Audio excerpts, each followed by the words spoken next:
There are three railways in the northeast. There's one at North Tyneside, there's the Bowes Railway, which is rope-hauled, and there's here. This railway is very important for the northeast and the world because it's the oldest working railway in the world. Come to the weekend, they can have a look around the engine shed, which most railways won't let you do. You can see the old machine tools, the forge and the engine standing there.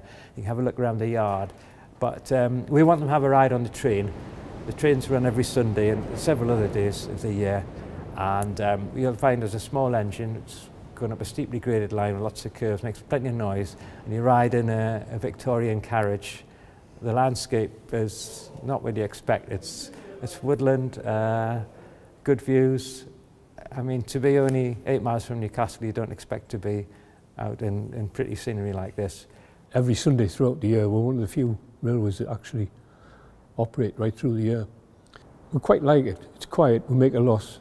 This is where commercialism comes into it, because if you start costing out the railway, how much it costs to put an engine out and the return you get, because coal's expensive, water's expensive, it's quite often you have to write that day off because we're not making money. But from a public point of view and from our own point of view, it's a profit because we're still operating and everybody's enjoying it. So how do you put a price on enjoyment? People should come to Tanfield Railway for the atmosphere. Obviously the train ride, the history of the place. This shed, when you walk into it, you can just smell. You can smell the work that's gone on here, and people are friendly. The staff are very friendly. It's a wonderful place for photographers, families, lovely walks in the woods, nice tea in Tommy Armstrong's tea room.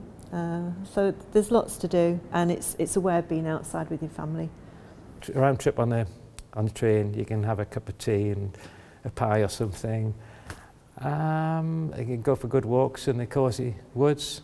There's plenty to do. Yes, you can fill in a good day here and you'll learn a lot about our local history.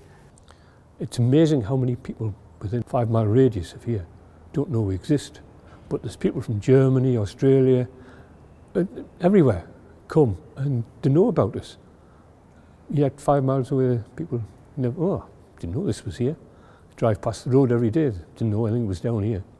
Yeah, the visitors, it's great, to hear the stories they tell us and the experiences they've enjoyed here. We have visitor books, and it's interesting to read them, see the remarks. The train goes from Andrew's House to Sunnyside, which is our northern station. The engine runs round, passengers are allowed to come, get off the train, watch the engine coming round, or just have a look at the engine working. Then the train goes back down through Andrew's House, through the other platform. People get on there, then we go down a mile down to Causey Arch Station.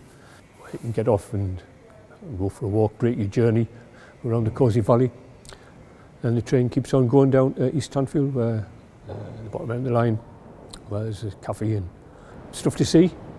And turn around, the engine comes back again, and you come back to Andrew's House.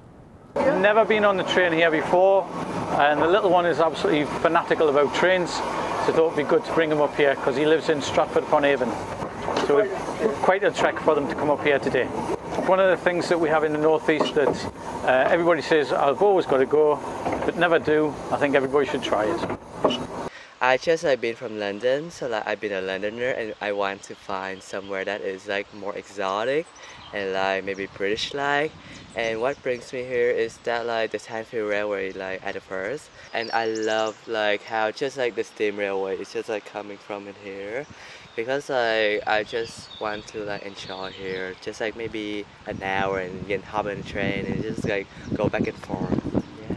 I've had visitors from America, China, literally anywhere, Europe, anywhere. A lot of international visitors come because of the heritage side of it. We'll be celebrating our centenary in 2025. It's primarily funded totally through ticket sales and donations. We have had some opportunities of grant funding from HLF, and we've had local support now from Durham Council and Stanley Town Council, which is excellent to have them on board. It's a good relationship we have them. So it's primarily funded by donations and ticket rides.